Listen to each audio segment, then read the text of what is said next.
جوہری اثاثے محفوظ رہے، ایران کا دعویٰ۔ ایرانی جوہری ادارے نے کہا جوہری تنصیبات کو پہلے ہی خالی کرا لیا تھا، نیوکلیئر سائٹس میں کوئی مواد نہیں تھا جو تابکاری اخراج کا باعث بنے۔ عالمی جوہری توانائی ایجنسی کی تابکاری نہ پھیلنے کی تصدیق۔ کہا امریکی حملے کے بعد سعودی عرب یا خلیجی ممالک کے ماحول میں تابکار عناصر کی موجودگی نہیں پائی گئی۔ سعودی عرب کے جوہری ریگولیٹر کی بھی تابکاری نہ ہونے کی تصدیق۔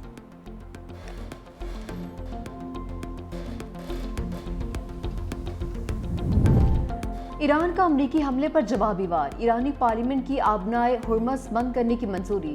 سپریم لیڈر آیت اللہ خامنائی نے صدر ٹرمپ کو خبردار کر دیا، کہا کہ امریکہ تھوڑا انتظار کرے، حملوں کی سزا ضرور ملے گی۔ امریکہ کو پہنچنے والا نقصان ایران سے کہیں زیادہ ہوگا۔ ایرانی صدر مسعود پزشکیان کہتے ہیں واضح ہو گیا امریکہ ایران کے خلاف اسرائیل کی جارحیت کا اصل ذمہ دار تھا۔ امریکہ نے اس جنگ کے آغاز میں اپنے کردار کو چھپانے کی کوشش کی۔ ایرانی افواج کے طاقتور جواب نے صہیونی کمزوری کو بے نقاب کیا تو امریکہ کھل کر سامنے آ گیا۔ اسرائیل اور امریکہ اب دونوں بے نقاب ہو چکے ہیں۔ اب وقت آ گیا ہے قوم اختلافات بھلا کر اپنی طاقت کو یکجا کرے۔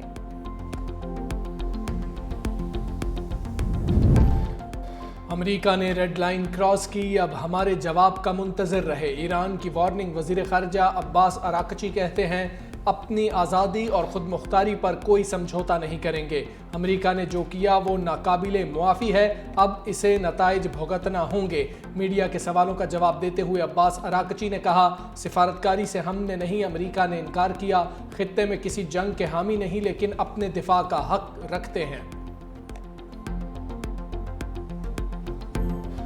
ایران کی صہیونی ریاست پر میزائلوں کی برسات۔ اسرائیلی دارالحکومت تل ابیب سمیت مختلف شہروں پر بڑا حملہ۔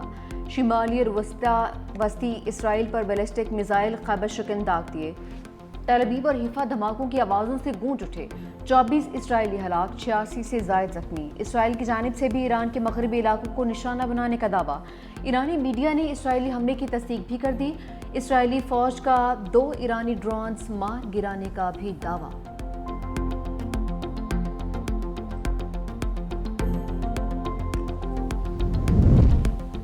ایران امریکی حملے کے بعد سفارتی محاذ پر سرگرم۔ ایران کی درخواست پر سلامتی کونسل کا ہنگامی اجلاس شروع۔ ایرانی جوہری پروگرام کے سربراہ کا IAEA کے سربراہ کو خط۔ امریکی حملے کی تحقیقات کا مطالبہ۔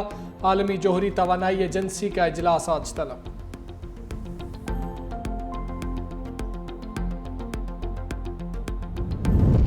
وزیر اعظم نے امریکی حملے کو عالمی قوانین کی خلاف ورزی قرار دے دیا۔ شہباز شریف کا ایرانی صدر مسعود پزشکیان سے ٹیلی فونک رابطہ۔ ایرانی جوہری تنصیبات پر امریکی حملوں کی شدید مذمت۔ کہا امریکہ نے ایرانی جوہری تنصیبات کو نشانہ بنایا جو عالمی جوہری توانائی ایجنسی کے تحفظات کے تحت تھیں۔ اقوام متحدہ کے چارٹر کے تحت ایران کو دفاع کا حق حاصل ہے۔ وزیر اعظم کا امن کے لیے فوری مذاکرات اور سفارتکاری کی ضرورت پر زور۔ ایرانی صدر مسعود پزشکیان نے پاکستان کی حمایت کو سراہا۔ ایرانی عوام اور حکومت کے ساتھ اظہار یکجہتی پر شکریہ ادا کیا۔ وزیر اعظم نے قومی سلامتی کمیٹی کا اہم اجلاس آج طلب کر لیا۔ عسکری اور سول قیادت شرکت کرے گی۔ فیلڈ مارشل عاصم منیر دورہ امریکہ پر، شرکاء کو اعتماد ملیں گے۔ ایران اسرائیل امریکہ تنازع پر مشاورت کی جائے گی۔ صدر آصف علی زرداری کا مشرق وسطی میں کشیدگی پر اظہار تشویش۔ کہا مشرق وسطی کی صورتحال بے قابو ہو سکتی ہے، لاکھوں معصوم جانوں کو خطرہ ہے۔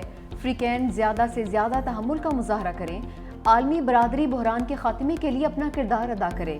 پرامن راستہ، مکالمہ اور سفارتکاری اپنانے کی ضرورت پر زور بھی دیا۔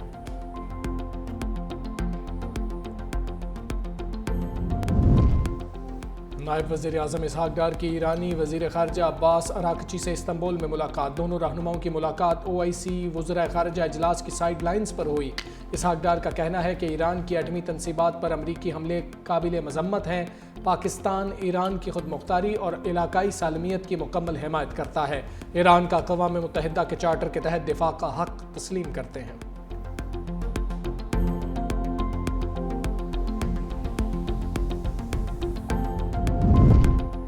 امریکی وزیر خارجہ کی ایران حملے کے بعد عجیب منطق۔ کہا امریکہ ایران میں جنگ نہیں چاہتا، دنیا اب 24 گھنٹے پہلے کی نسبت زیادہ محفوظ ہے۔ ایران نے اگر جواب دیا تو یہ اس کی سب سے بڑی غلطی ہوگی۔ ایران میں حکومت کی تبدیلی ہمارا ہدف نہیں ہے، بات چیت کے لیے تیار ہیں، پیشکش اب بھی موجود ہے۔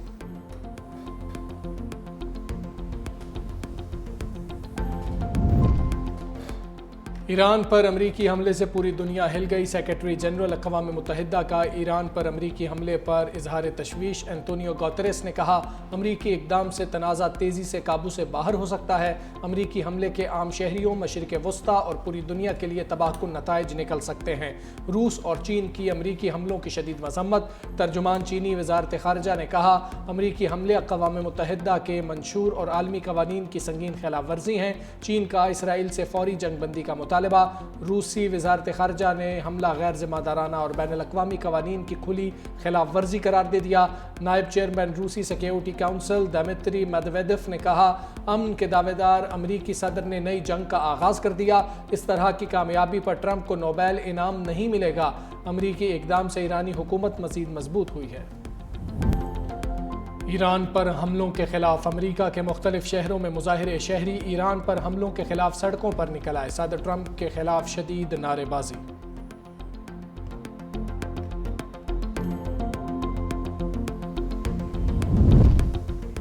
ایران اسرائیل جنگ، پاکستانیوں کی ایران سے وطن واپسی جاری۔ تفتان بارڈر سے مزید 69 پاکستانی وطن واپس پہنچ گئے۔ 12 جون سے اب تک پاک ایران بارڈر سے 2592 پاکستانی وطن واپس آ چکے ہیں۔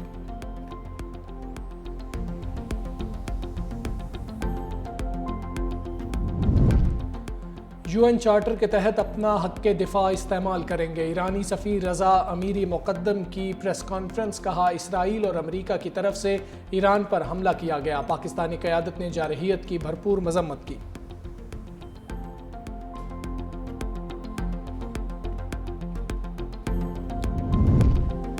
جہاد کا اعلان صرف ریاست کر سکتی ہے۔ D G ISPR lieutenant general Ahmed Sharif Chaudhry کہتے ہیں بھارت پاکستان میں دہشت گردی کی پشت پناہی کر رہا ہے۔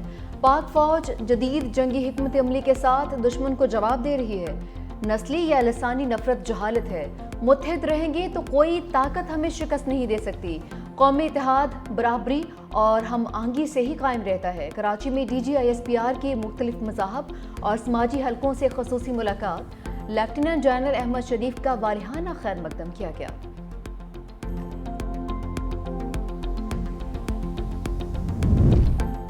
IMF شرائط پر عمل درآمد کی تیاری۔ حکومت کا بجٹ میں 36 ارب روپے کے نئے ٹیکسز عائد کرنے کا فیصلہ۔ سولر پینلز پر 8% کمی، تنخواہوں میں 4% اضافے کے خلا کو پور کریں گے۔ قومی اسمبلی کی قائمہ کمیٹی برائے خزانہ نے نئے ٹیکس اقدامات کی منظوری دے دی۔ ہیچری انڈسٹری پر فی چوزہ 10 روپے فیڈرل ایکسائز ڈیوٹی عائد کرنے کا فیصلہ۔